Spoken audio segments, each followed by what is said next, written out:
bagay na hindi namin naiisipang itanong, ay ituro niyo po sa amin. At nang sa gayon, lalong lumawak ang pagkaunawa namin sa inyo, pagkakilala, at nang sa gayon, lalo kaming maging kawangis ninyo. Sa ngalan ni Jesus at sa ngalan ng Espiritu Santo, itinataboy namin ang anumang gawa ng kaaway sa aming presensya, any presence of evil, any fear, any spirit of lies and falsehood, we reject, rebuke, and shatter through the light of the gospel. And we pray, Holy Spirit, that you will be upon us. Dalangin namin, Espiritong Banal, kalooban niyo kami na makaunawa ng salita ng Diyos. Bigyan niyo kami ng kakayahan na maunawaan ang mga hiwaga at ito mabigyan namin ng aplikasyon sa aming buhay. And Father, we pray that you will lift up only your name. Use your servant as your tool, O Lord, as your instrument, but we like you to be our speaker. Speak to each one of us. From your heart, O Father, speak to each one of us. Ang inyo pong kalooban ang maganap. Maring may iba-iba kaming layunin sa pagparito, subalit yan aming isinusuko sa inyo. Ang layunin nyo ang makapangyari, ang kalooban nyo ang maganap, at ang pangalan nyo ang mataas. Speak to your people. Feed us. Challenge us. Heal us, O Father. In Jesus' mighty name we pray. Amen. Noon pong nakaraan na pagsasama-sama natin ay ating pinag-aralan yung love. That God loves me. In fact, we have a mini-series. 3 yon at pangalawa yung ngayon.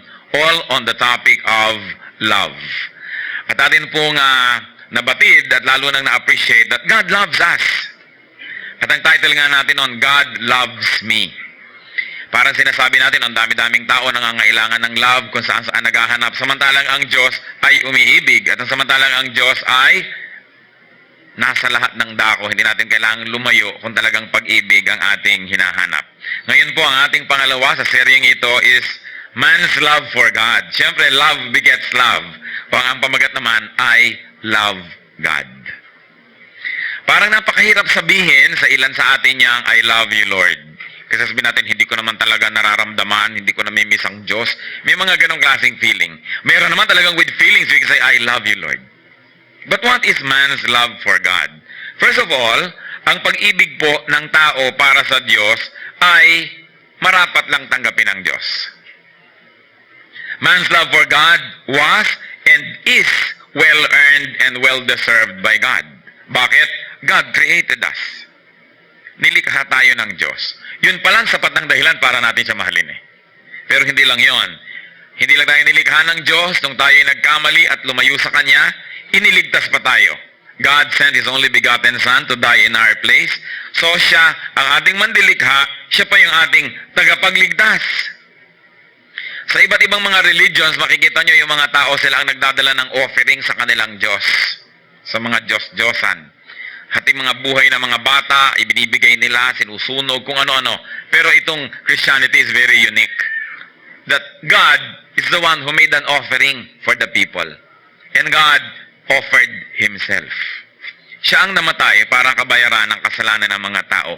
Yun pa lang, napakagandang dahilan na upang siya'y mahalin natin. Pangalawang napakagandang dahilan. Pero meron pang pangatlo. God provides for us.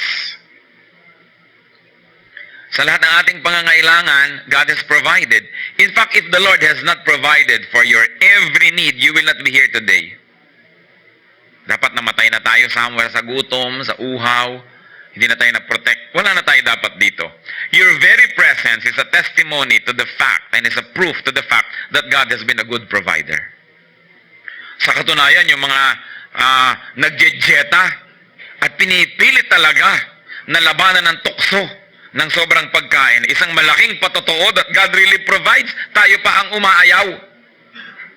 Tayo pa ang umiiwas. God provides. And then, there's another reason why our love is well-deserved by God. God forgives us. In other words, God always gives and forgives. Paano nyo pa ba naman hindi mamamahal ang isang ganyang uri ng pagtingin? God created us, God saved us, God provides for us, and God continues to forgive us even while we commit errors. Kumisan tayong mga tao, pag meron tayong minamahal, meron tayong nailigtas, meron tayong tinutulungan, binibigyan ng provision. Aba, ang higpit-higpit na natin. Pag nagkamali yun talagang sinusungmatan na agad at sinusukat. But God, who created us, who died for us, who provides for us, even continues to forgive. Ang bait-bait niya. Kaya nakikita po natin that our God, our love for God is well deserved by Him. Now, what else can we say about man's love for God? It is expected of God's people. Kung tayo ay anak ng Diyos, inaasahan lang na mahal natin ang Diyos. Karapat-dapat lang. Bihira naman yata kung meron man anak na hindi nagmamahal sa magulang. Minsan nagtatampo, kuminsan akala mo hindi mo mahal dahil teenager ka pa lang, lagi kang pinipigil, pero pag laki-laki mo, nagkaedad ka sa mga, ay tama pala siya. Kaya pala, mahal na mahal ko siya. Kaya lang kuminsan may mga moments that love is clouded by our personal interests. But then, it is expected of God's children to love Him. Sabi sa John 8:42, Jesus said to them, if God were your Father, kung anak ka talaga ng Diyos, ama mo siya, you would love me. Kung anak ka ng Diyos, mamahalin mo ako, sabi ni Jesus. For I came from God, and now am here. Ako'y galing sa Diyos, ako'y anak ng Diyos, so kung talagang anak ka ng Diyos, dapat mahal mo ako. It is expected of God's people. So first, it is well-deserved, then it is expected. What else can we say of man's love for God? It is commanded by God. Sabi sa Matthew 22:37, Jesus replied, love the Lord your God with all your heart, and with all your soul, and with all your mind. Utos pa rin. Napakahalagang mga dahilan kung bakit dapat mahalin ng Diyos. God deserves it. It is expected of God's people. And 3, it is commanded. Any of those 3 reasons is enough for us to love God. Tapos 3 pa. Ngayon, how can we express our love for God? Kuminsan ang hirap ipahayag. Mabuti pa, mahal mo yung aso o bigyan mo ng pagkain, tapik-tapikin mo, madaling ipakita. O mahal mo yung girlfriend mo, bigyan mo ng tsoklateng kuwating puso. Mahal mo ang nanay mo, entregahan mo. Di ba? O mahal mo ang iyong asawa, alalahanin mo siya, ganito, ganito. Madali, ipakita, abutan mo ng malamig na tubig, abutan mo ng kape o ano, madaling ipakita. Pero paano ipinapakita ang pag-ibig sa Diyos? Parang napaka-abstract. Kaya maraming mga tao hindi naiintindihan, paano ko nga ba mamahalin ng Diyos? Hindi ko naman siya pwedeng abutan ng kapay o kamutin ng likod.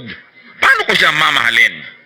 Our love for God, first and foremost, need not be emotional. Lagi kasi natin ina-equate yung love with emotion. Marami sa atin parang hindi emotionally involved para tuloy hindi natin mahal ang Diyos. Although a lot of us are so blessed that even that love for God is expressed through emotions. Nararamdaman din, may emosyon. Mabuti, maganda yun. Pero hindi lahat kasi ng tao emosyonal. Di po ba? Kaya tuloy, pag hindi ka emosyonal, akala mo hindi ka na rin umiibig. Akala mo hindi mo mahal. But then, love for God can be expressed through many ways. And some of these are, number 1, obedience. Hindi nyo malaman kung paano nyo mamahalin ng Diyos? Sundin nyo siya. Pagmamahal yun. Kasi ang sabi sa John 14:24, he who does not love me will not obey my teaching.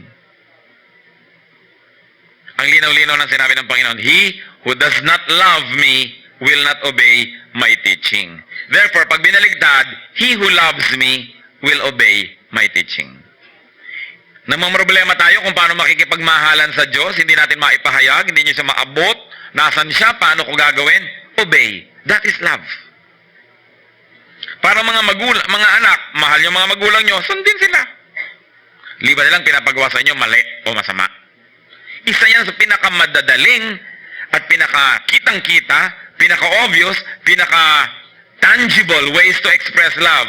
Niya, obey. Sabi sa John 14:15, if you love me, you will obey what I command. Kaya huwag tayong sabi, Lord, I love you, Lord, I love you, Lord, pataas-taas ng kamay at luha-luha, I love you, tapos hindi naman sumusunod. If you love me, you will obey my commands. John 2:5, sabi niyang mother ni Jesus sa mga servants, do whatever He tells you. Obedience. And 1 John 5:3 is very clear. This is love for God, to obey His commands. So nakakita na tayo ng isang malinaw, madaling makita at madaling masukat na paraan kung paano natin iibigin ang Diyos. Remember, it is commanded of us to love God. Not to love God is to sin. Pero huwag naman dahil sa takot kaya natin siya mamahalin. Dahil well-deserved naman niya yon. Napag-usapan na natin ang mga dahilan. Di po ba? It is well-deserved. It is expected of us. So paano ipapahayag? One is through obedience. If you love God, obey Him.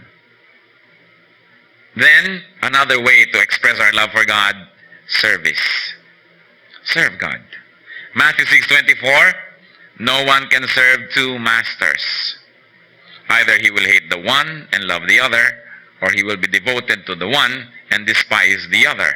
You cannot serve both God and money. Meaning, may expected pala that God is to be treated as a master. A master must be obeyed. And it is one form of showing our love, to serve. Sabi nga nila, at pabalik-balik, we just revise it a little bit, you can serve without loving. Pwede naman eh. Binabayaran kayo, utosan kayo, pwede kayo maglingkod without love. But you cannot love without serving. Pag talagang may love, may service. Kaya nakita nyo kung gaano kamahal ng mga nanay, mga anak nila, gigising ng maaga, pagluluto, paglalaba, kung ano-ano. Service. This is love. Hindi pwedeng sabihin mo, mahal kita, pero hindi kita saservan. Love is equated with service. So we love God, we serve God. Third, how else can we show and express our love for God? Service to fellow men. Ang tunay na nagmamahal sa Diyos at naglilingkod sa Diyos ay naglilingkod sa kanyang kapwa. Dahil ang totoo, hindi naman natin pwedeng paglingkuran ang Diyos directly dahil wala naman siyang kailangan. Pero ang sabi niya, kung anong ginagawa niyo dito sa mga pinakamaliliit na mga ito, sa mga pinakadukha, pinakakawawa, yun ay ginagawa niyo para sa akin. You want to serve God? Serve your fellow men. Hindi mo naaabutan ang Diyos ng nilugaw, pero pwede ka mag-abot ng nilugaw sa isang may sakit. Hindi natin nasisilungan ng payong, hindi pwedeng isukob ang Diyos sa payong dahil hindi naman siya nababasa ng ulan, pero pwede ka magsukob ng iba. Hindi naman natin ang Diyos pwedeng pautangin, pero pwede tayong magbigay sa iba. At ang Diyos hindi natin pwedeng patawarin dahil wala naman siyang sukat ihingi ng tawad, pero pwede tayong magpatawad sa iba. Sapagkat lahat ng ginagawa natin sa ating kapwa, lalong-lalo sa kapatiran, ay ginagawa natin para sa Kanya o ginagawa natin sa Kanya. So John 21:15-17, when they had finished eating, alam niyo po itong Pedro, napakalakas ng loob magsabi kay Lord, ako'y mamamatay para sa iyo, hindi kita itatanggi kahit kailan. Sabi ni Lord, dahan-dahan kasi mapagsasalita sapagkat baka kainin mo yung mga sinasabi mo. In any way, itinatuwa ni Pedro ang Panginoon 3 beses. Noong nagkakahulihan na, at siya ina-identify na kasama ni Jesus of Nazareth, itinatuwa na niya, hindi ko kilala yan, hindi ako kasama. Hindi, kamukha ka pa nga ng punto eh. Hanggang nagmura pa siya para lang masabing, ay hindi nga ito alagad ni Kristo na nagmumura. Lahat na nang pwede niyang gawin para itatwa, huwag lang siyang mapahamak at mahuli. In other words, 3 beses niyang idininay ang Panginoon eh. Pagkatapos ang Panginoon ay nabuhay na muli, anong nakita niyang ginagawa nila Pedro? Nangingisda na naman, ginawa na ngang fishers of men, naging na namang fishermen. Bumalik sila sa dati.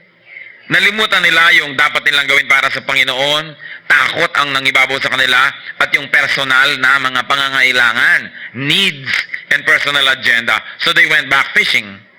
At pagkatapos, nung nangingisda sila, nakita nila ang Panginoon doon sa may pampang, nag-iihaw na ng isda, hindi naman ng isda, no? At nung sila ay lumapit, sila ay pinapakain. Pinaglilingkuran sila. At namagitan kay Pedro at sa Panginoon tong usapan na ito. Sabi niya, when they had finished eating, John 21:15-17, Jesus said to Simon Peter, Simon, son of John, do you truly love me more than these? Siguro more than this fish. Dahil bakit fishing na naman ang ginagawa niya? No? More than this, your personal interest, your personal agenda, your personal needs. Sabi, yes, Lord, you know that I love you. Sabi ng Panginoon, Eddie, feed my sheep. Then again, Jesus said, Simon, son of John, do you truly love me? He answered, yes, Lord, you know that I love you. Then Jesus said, take care of my sheep. Pangatlong beses, tinanong naman siya, Simon, son of John, do you love me? Peter was hurt because Jesus had asked him the third time, do you love me? And he said, Lord, you know all things. You know that I love you. And Jesus said, feed my sheep. Tatlong beses na i-deny ni Pedro ang Panginoon.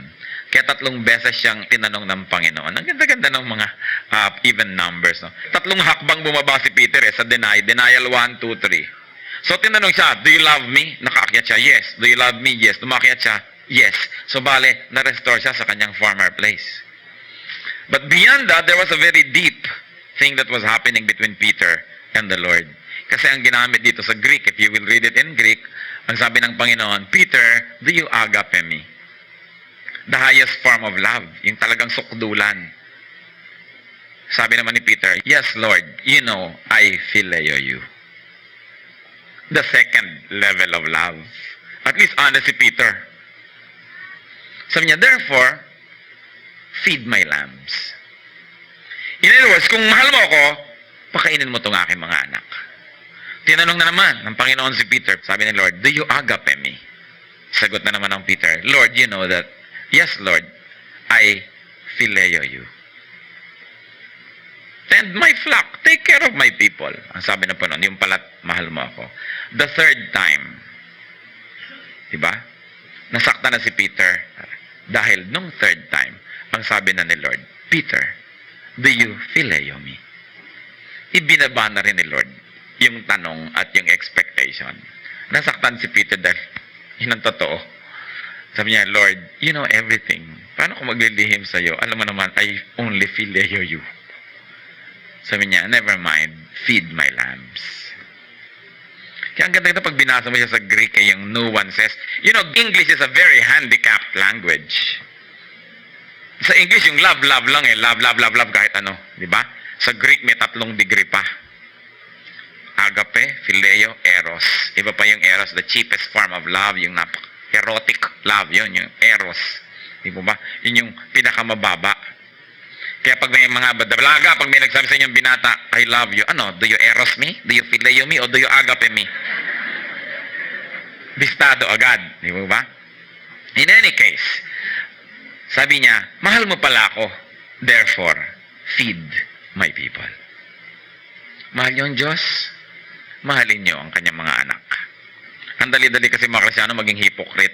I love you, Lord, patulo-tulo pa ang luha at bla bla bla. Tapos hindi naman mahal yung katabi. Diba? You don't care if drops dead. Tawagin ng Asheret, ipadampot ang bangkay. So, hindi totoo. Kasi pinakita dito ni Lord mahal mo ako, serve your fellow men. Yun ang ibig sabihin ng pagmamahal. And another expression, hindi lang service. Love for God means love for our fellow men. Kaya maraming tao nawawala ng gana sa mga relihiyosa at mga relihiyoso. Dasal ng dasal, simba ng simba. Wala namang pag-ibig. Kaya tuloy mo, disillusion about religion kung katulad lang naman itong mga hypocrites na ito, wag na. Because the people of God will be known because of and for their love. Why? Because our God is the God of love. You want to really express your love for God, love your fellow men. Once more, hindi emotional. Kasi alangan mo ma-emotional involved ka kahit kanino na lang. But to love a person is to serve, to be committed to his or her well-being. That is love. So hindi ka dapat ma-embarrass, sinasabi mo sa brother or sister, I love you. May ano yan, parang, is he or isn't he? Bakit niya nila-love ako? Eros yata yung iniisip niya na love. Di ba yung phileo, filial love, yung pang-familia, yung pang-tate, kuya, regardless of gender. Merong ganung love. Love for fellow men. Sabi sa Mark 12:23, ano daw ang mahalaga? To love God with all your heart and with all your understanding and with all your strength and to love your neighbor as yourself. It is more important than all burnt offerings and sacrifices. Higit na mahalaga sa Diyos yung pag-ibig natin sa ating kapwa kesa sa mga kung ano-anong mga sakripisyo. Hindi ako kakain ito, hindi ako kakain yan, magtitiis ako, magpapakamartir ako, mag-o-offer ako nito, etong akin donation. Mahalaga yung mga bagay na yon, subalit mas pinahalagahan ng Diyos ang pag-ibig sa kapwa. At sinabi, love your neighbor as yourself. So mahalaga rin mga kapatid sa pag-ibig natin na marunong tayong umibig sa ating sarili. Kasi ang sabi, love your neighbor as yourself. Ibig sabihin, kung gusto mong taasan ang pag-ibig sa iyong neighbor, taasan mo rin ang pag-ibig sa iyong sarili. Mahalin mo rin ang iyong sarili. Kasi kung paano mo lang minamahal ang sarili mo, dun mo lang mamamahal ang iba. Hindi naman tayo tinuturuan na magpakamartir at huwag mahalin ang sarili. Pero sabi, huwag mo lang mahalin ang sarili mo higit sa pagmamahal mo sa kapwa mo. Ibig sabihin, ayaw mo na ikaw ay sinusut-sutan, huwag ka mang sut-sut sa iba. Ayaw mo na ikaw ay ginagaspang-gaspangan ng kilos, huwag kang maging magaspang. Ayaw mo na pag-uusap-usapan ka, huwag kang mag-usap-usap tungkol sa iba. Sabi, kung paano mo minamahal ang iyong sarili, mahalin mo yung kapwa. At yun ang isang pinakamabisang pagpapahayag ng pag-ibig natin sa Diyos. Love your neighbor as yourself. 1 John 4:20, if anyone says, I love God, yet hates his brother, he is a liar. For anyone who does not love his brother whom he has sinned cannot love God whom he has not sinned. Kaya gusto ko mga kapatid, ito, pagbulay-bulayan natin mabuti itong verse na to. Kasi sometimes even in one church may nag-aaway. Magkapatira, nag-aaway.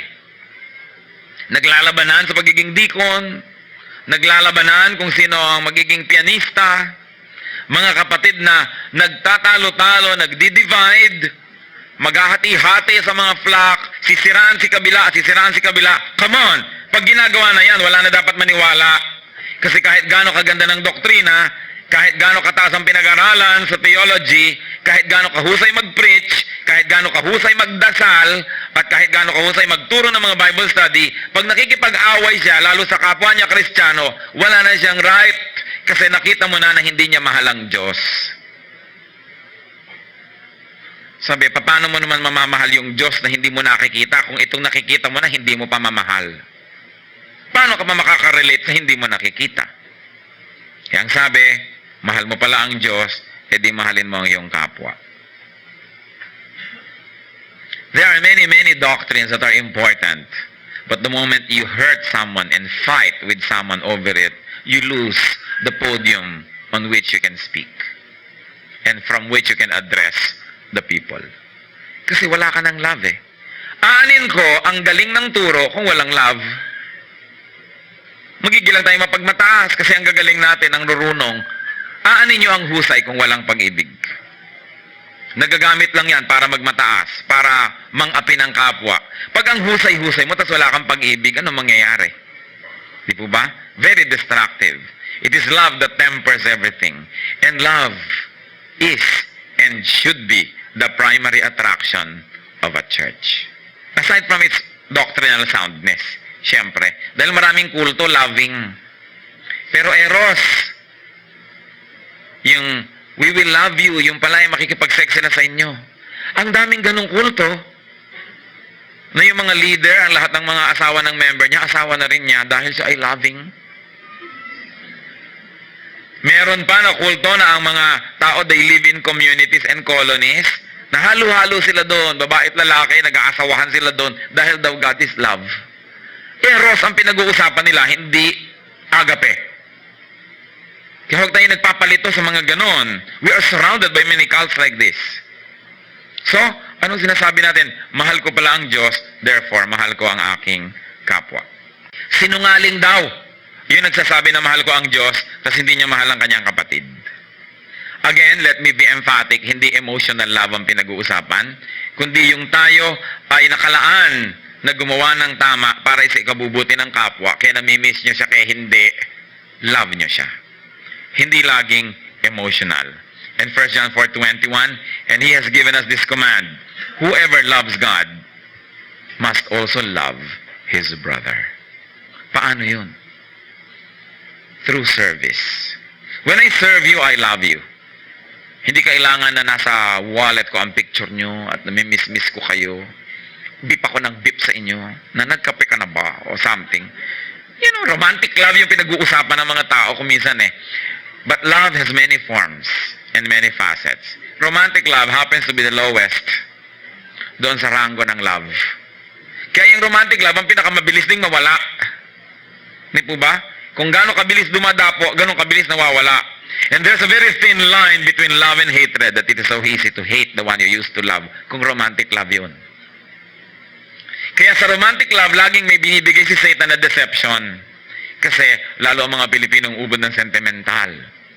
Talagang pag nadinig na ang tugtog. Diba? Wala na.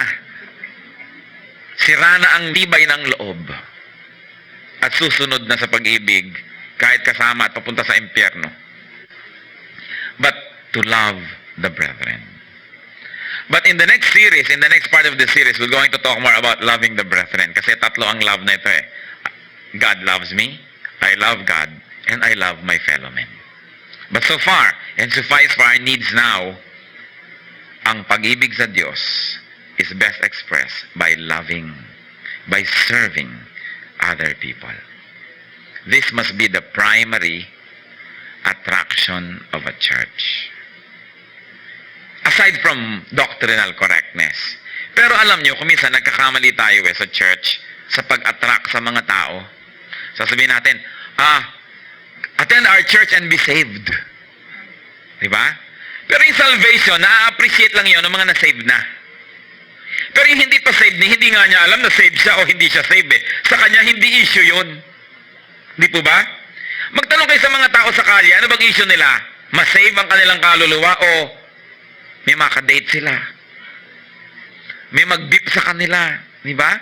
Kaya nga kahit pumunta sa impyerno kaluluwa, may umibig lang, pwede na eh. Kasi mas immediate at mas naiintindihan ng tao yung kanyang need for love more than need for salvation. Pagka nga ang attraction mo, attend our church and be saved. Lalong nagkakaroon ng question mark yung mga tao eh. Ano yan? Anong klaseng salvation? Paano nyo naman nalaman na saved kayo? Kaya ang laki-laki ng issue na nangyayari.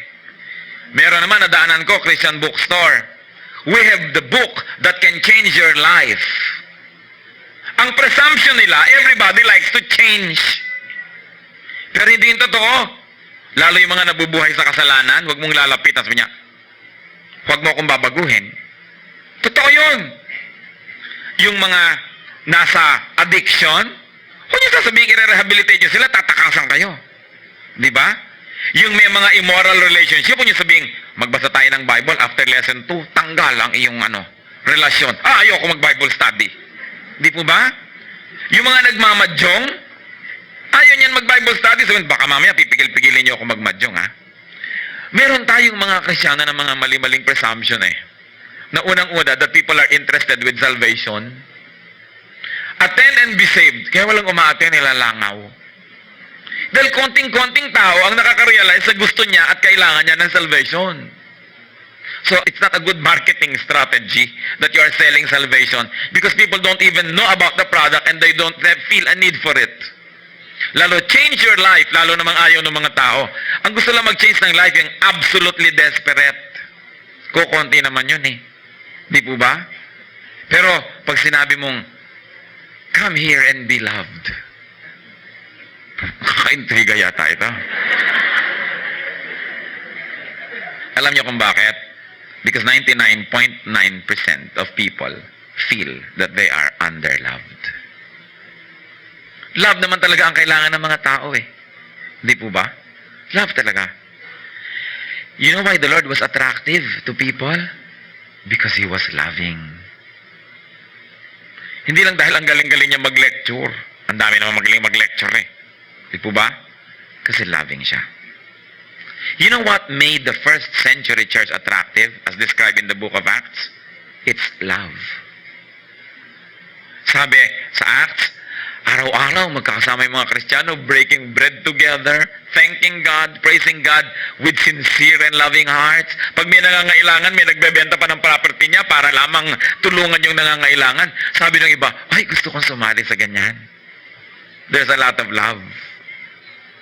It's also one of the reasons people why the church has been fairly unattractive, especially to outsiders. Wala naman talaga makitang love. Kadarating-dating pa lang yung bisita, kinakast out na. pangalawang attend pa lang, ipinapabasag mo na ang kanyang mga alagang Buddha at kung ano-ano. So, pero ang loving naman tong church na to, yung pinapahalagahan ko, tinutuligsa. Di po ba? Hindi pa niya na-appreciate yung mga religious nuances, yung mga shades of meaning ng religion eh. Tinutuligsa mo na siya, tinutuligsa mo lola niya, yung tiya niyang religyosa. Very unloving yung church. Kasi ang church napaka-judgmental. Kaya nakita niyo ang Panginoon, di ba? Bihirang-bihira naman mang-review ka. Ang nire-review lang niya lagi, yung mga Pharisees, yung mga hypocrite. Pero yung mga sinners, welcome. Anong tawag kay Kristo? Friend of sinners. Pero hindi, ang mga Kristiyano ngayon. Sobra tayo. May kaibigan ka. Halimbawa, naninigarilyo. Pag pupunta na sa church, huwag ka maninigarilyo doon, ha? Ibig sabihin yung parang, hindi ka accepted doon. Kailangan maging kamukha ka namin para ka maging acceptable. Ibig sabihin, ano ba ako? Hindi pala ako a-acceptan dyan, eh. Bakit ako pupunta dyan? Of course, ayaw naman natin naninigarilyo dyan, eh, mga lungs natin, eh, baka naman magkasakit tayo. Pero ang point, ang ginagawa agad natin, pagka mayroong mga bago, pinipilit natin silang mag-conform sa atin for our own comfort and to their discomfort. So, anong nangyayari? Ayaw nila. Ano bang mabuti umattend sa'yo dyan ang nakapang-basketball dahil papunta sa basketballan mamaya o huwag na lang siyang umattend? Alam niyo, di ba? Jeprox na Jeprox siya eh. Haba-haba ng buhok, nasa right eh, no? Kaponytail pa siguro. Ngayon, haba ng buhok na kaibigan mo, evil. Di ba? Anong suot niya? Camel's hair. So kung tutusin mo, ano kayang equivalent nun today? Siguro naka-walking shorts siya, naka-walkman, at kung ano man ang itsura niya, hindi siya tatanggapin ng church. Si John the Baptist, kung nabubuhay ngayon, walang pag-asa kahit maging deacon. Kasi dapat clean-shaven, nakakurbata, di ba? At gentle at sumusunod sa etiquette, book of etiquette ni Wilhelmina Cruz Tapalla o kung sino man. Kaya tuloy, ang hirap para sa mga unbelievers pumunta sa church kasi we expect them to be already shining examples samantalang they have to go through the system. Dapat i-review yan. Is the church loving or judgmental? Alam niyo, meron akong Bible study na talaga namang hirap na hirap ako dahil may naninigarilyo. Pero hindi ko naman siguro dapat sabihin sa kanya, huwag ka manigarilyo kasi evil yan. Dapat ko siyang turuan at dapat siyang dumating sa point na convict siya kung mako-convict siya. Kasi ako'y teacher, hindi judge. Ituturo ko sa'yo. Sabi na sa'yo na kung gusto mo sundin yan o hindi, ba't kita panghihimasukan? Diyos nga, hindi ka pinanghihimasukan eh. Ako pang manghimasok. Kasi ang mga religious people ngayon, lumalampas sa kanilang dapat gawin. There's very little love in the church. Di ba? Sa atin lang eh, sa church na ito, come on, ganun din yun. Pag kayo, nasa inyong bahay, may bisita kayo, ano na yung gagawin? Una silang papaupuin, di ba? Papakainin, kakausapin. Dito ang mga bisita, walang kumakausap. Pag upuan, nauna na yung mga dati. Ay, naku, bahala na yung mga bisita maghanap. Bahala sila sa buhay nila. At syempre, sa parking, nauna nang nakapark ang pastor at ang mga deacon at kung sino-sino ang mga Sanhedrin. Ang mga bisita, wala maparkan. So, uuwi na lang, lampas na. Kasi hindi, love. Nasaan yun? You will know God's people through their love. At alam nyo, if a church is loving, hindi siya judgmental, we have to lock the doors to keep the people out. Because everybody likes to be in a group that loves. So yun. The church. At hindi naman tayo nang lalab para pang uto, para dumami yung mga tao. No. Because God is love. Therefore, the church of God must be loving. Eh hindi, paano ka nga ba naman sa church na yan, nagkasala ka, biglang pupulpituhin ka dito. Umamin ka na! Sino sa kanila ang kalaguyo mo? Yun ho, naka-blue. Siyempre, nina-nervous ka naman. Ayoko na sa church na yan, nakakatakot. Yun, sobra tayo kumisa na legalistic. Hindi ko alam kung ang gusto natin yung mga tao ay para mga asong turuan na i-display natin sa lahat na, oy, discipline sila. Pero props lang sila para mapuri yung church o yung pastor. O talaga bang iibigin mo yung mga makasalanan?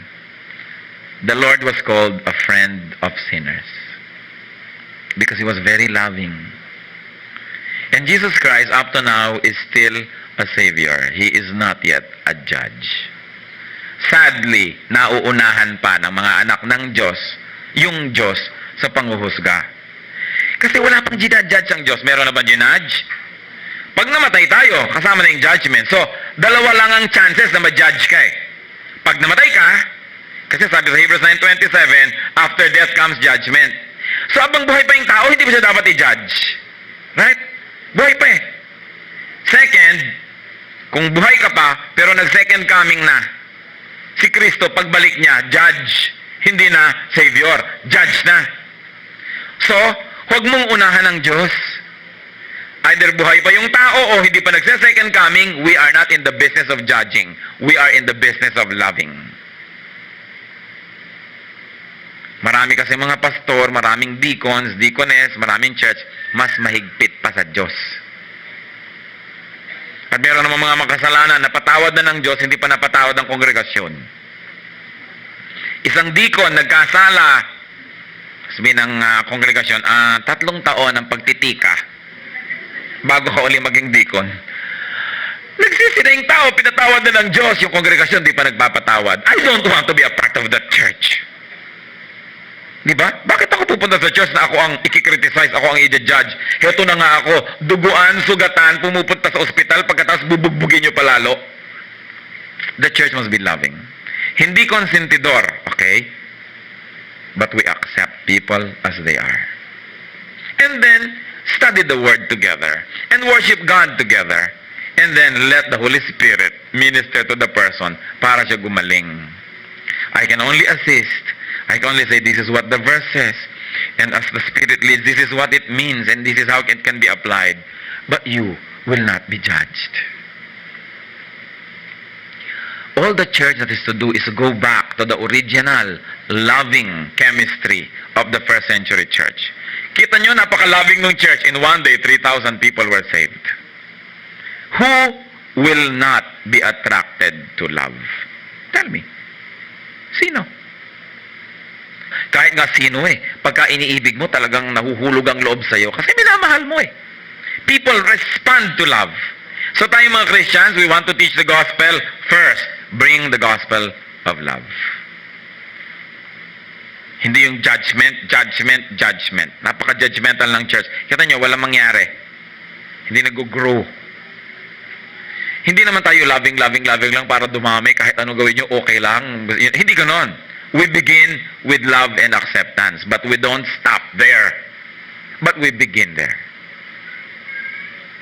Then of course, you minister to people to the point na they are parts of God's family. Pwede mo na yan rebukein kasi matibay na. Di ba? Halaman man kung katatanim lang, ingat na ingat ka sa pagdilig, pero pag matibay na, kahit pasiritan mo ng host, alam mo, nandiyan pa rin yan kasi matibay na. Pero hindi naman kararating-rating lang, kadapo-dapo kutakot-takot na criticism ang kanyang iniintindi.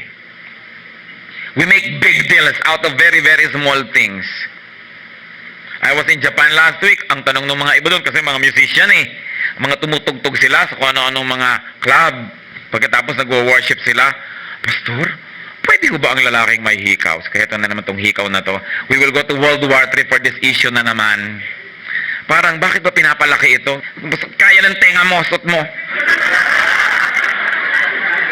Talaga ho. Baka naman nakatabingin na yung ulo mo, wala ka na sa lugar niyan. Kasi meron naman talaga big deal yung hikaw na yon. Di ba? Dahil yung iba na-offend. Sinong na-offend? Di yung mga conservative na naman. Maraming tao mas conservative kaysa Diyos. Hindi ko naman sinasabing ine-endorse ko yung hikaw na yan. Pero ang point, come on, marami tayong ibang dapat pag-usapan kaysa laging yan na lang nang yan. Kung talagang ayaw mong paawat isuot yan, bahala ka sa buhay mo. Pag sumabit ka sa jeep, nakaladkad ka, pasensya ka. But it's a personal matter. Yung buhok-buhok lang na yan, kung susukatin ng pasak, hindi acceptable lang yung hair. Hindi ka pwede. O ang palda dapat ganito. Big deals. You know, in the absence of big things, small things become big. To small minds. Hindi yung nasa labas lang mahalaga yung nasa loob. If I'm going to commit an error, I like to commit on the side of being loving. Rather than on the side of being strict. Kasi ang Diyos nga na tawag na friend of sinners. Mas para sa akin, yun hindi kapintasan. Ibig sabihin, gano'n siya ka-loving na pagkamala siyang friend of sinners kasi talaga namang friend siya of sinners. Di po ba? God is a friend of sinners. And we are sinners. Sabi nga ni Paul, I am the foremost of sinners. Buta na lang God is a friend of sinners. Because if God is an enemy of sinners, nobody has any hope.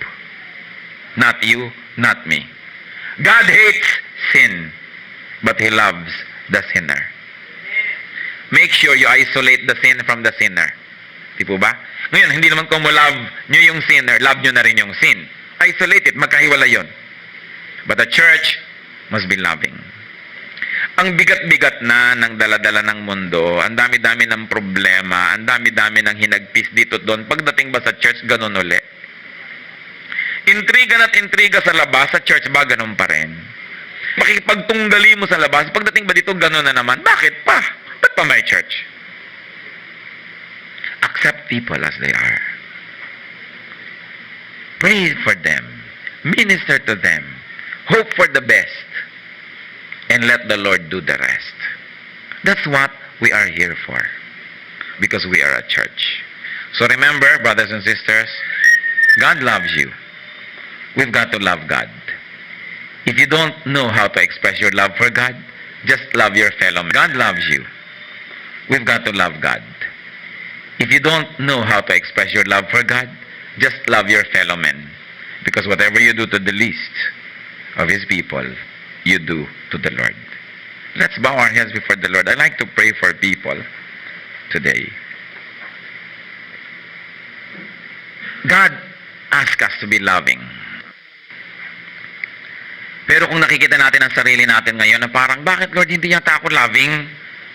Ba't parang ang higpit-higpit ko? Lagi nila ako na-offend, lagi nila ako nagagalit. Okay, hindi ko ma-accept ang mga tao, laging gusto ko maabot nila yung standard ko para ko sila mamahal. In other words, abutin niyo muna ako. And you want the Spirit of the Lord to touch you and give you more love for people. Yan ay maaari nating hingin sa Panginoon ngayon. Whoever would like to ask for the Spirit of love. Halimbawa, hindi kayo maiibigin sa bata and you want to say, Lord, I want to be more loving so I can minister to children. Halimbawa, hindi kayo maiibigin sa mga ganitong klaseng tao at sa ganon. And you know that it's wrong because God commands us to love. We owe it to Him because He loves us. At gusto niyong humingi sa Panginoon ngayon ng kakayahan na umibig. The Lord says, ask and it shall be given you. Whoever thinks na siya ay kulang sa pagmamahal to certain sectors of people, types of people, and you want to be more loving, and you recognize that it is only God who can touch your heart and enable you, stand up where you are right now because I'm going to pray. I have no doubt that the God of love will infect you with this virus of love, that you also will be more loving. Kung konti ang pasensya natin sa ganong tao, sa ganong sector, at gusto nating mas maging mapagmahal. Kung may mga taong lagi tayong inis sa Kanya dahil sa history, pero gusto nating mapalitan yon, we want to be more loving now. Put love in your hearts. The Lord says, ask. It will be given you. We're going to pray. Who else would like to say, Lord, give me a more loving heart. Give me a bigger heart. Mas mamahal ko yung hindi ka dapat mahalin para masabing anak mo ako. At maging tayong mapagmapatawad, pasensyoso, magkaroon tayo lalo pa ng mas malalim na malasakit sa iba. Lalong-lalo yung mga nakakainis na halos mahirap talagang mahalin. The Lord is a wonderful God. He is a loving God. At wala tayong pwedeng hingan yan, kundi siya lang. Mga anak na hindi mapagmahal sa magulang, sa inyo, abnormal ba ako? Ba't di ko mahal ang nanay ko? And you want to say, Lord, I want to be more loving. Only you can give me this. Kung kulang kayo ng pagmamahal sa inyong asawa, nauobliga na lang kayong makisama dahil wala na kayong pag-ibig. But you want to say, Lord, renew my love for my spouse. Tulad ng dati, bibalik nyo sa akin yung init ng unang pag-ibig. Whoever needs love, it is only God who can give it to us. Our God of love, Father of our Lord Jesus Christ, God of Isaac and Abraham, God of Moses, your people are standing before you. Alam niyo po ang dahilan. Kinikilala na may kakulangan sa pag-ibig. Subalit, hindi lang kinikilala ito, kundi inilalapit sa inyo para sa kagamutan. Panginoon, kung ano man ang dahilan why these people standing before you are not as loving as they should be, kung sila may nasugatan nung araw, kung sila may hindi nakatanggap ng sapat na pag-ibig, kung sila may nadala, o ano man ang naging dahilan kung bakit ngayon hindi sila ganun kamaibigin, pagalingin niyo po ngayon, Panginoon. Heal our brothers and sisters who stand before you. We recognize that apart from your healing, we cannot be healthy enough to love. So whatever it is, O Lord, kayo lang nakaalam. Higit pang alam niyo kaysa alam namin kung ano ang mga dahilan, kung bakit may kumipigil, sumasakal sa amin para mas maging maibigin. Panginoon, pagalingin mo po ang lahat ng sugat, ng alaala, sugat ng puso, sugat ng emosyon, ng lahat ng humihingi sa iyo ngayon ng kagalingan. At hinihiling ko rin alang-alang sa sugat ni Jesus, alang-alang sa kanyang dugo. Panginoon, sa pagpapagaling mo sa mga sugat na ito, punuin mo ng iba yung kakayahang umibig ang aming mga puso. Teach us also, Lord, to love beyond reason, to love beyond the mind and the brain, but to love because you are a God of love. Turuan mo kami, Panginoon, laging maging mapagpatawad. Habaan mo ang aming pasensya, Panginoon, sa aming kapwa. Bigyan mo kami ng kakayahang maunawa, maging yung mga punto de vista at mga ideya na salungat sa mga ideya namin. At bigyan mo kami ng malasakit, maging sa mga taong lumalaban sa amin o kumakalaban sa amin, sapagkat ganyan din ang pag-ibig niyo sa amin, Panginoon. Turuan niyo kami to be above and beyond the Gentiles who love only those who love them, who love only the lovable, but teach us to love the unlovable, to do kindness to those who do evil to us. At nang sa gayon, Panginoon, the power of love will emanate from our hearts, touch the world, and win the world for you. Alam din namin, Panginoon, na napakaraming mga tao sa paligid namin, tulad din namin, sila rin ay nangangailangan ng pag-ibig. Iba't iba ang paraan ng paghanap nito, pero lahat kami nangangailangan ng pagmamahal. Nawa, Panginoon, sa pag-ibig mo at pagmamahal sa maraming tao, gamitin mo kaming kasangkapan. Dumaloy sa amin ang pag-ibig mo na yan, at kami man, Panginoon, mapuspos nito. Nananalig kaming dinidinig niyo ang panalangin. Sapagkat ito'y inyong kalooban. Gusto niyo kaming maibigin. Gusto niyo kaming maging mapagpatawad. Gusto niyo kami, Panginoon, maging puno ng malasakit sa kapwa. And we hold on to your word that when we ask according to your will, you hear us. So we have no doubt, O Father, that you have answered this prayer. We thank you in Jesus' mighty name. Amen.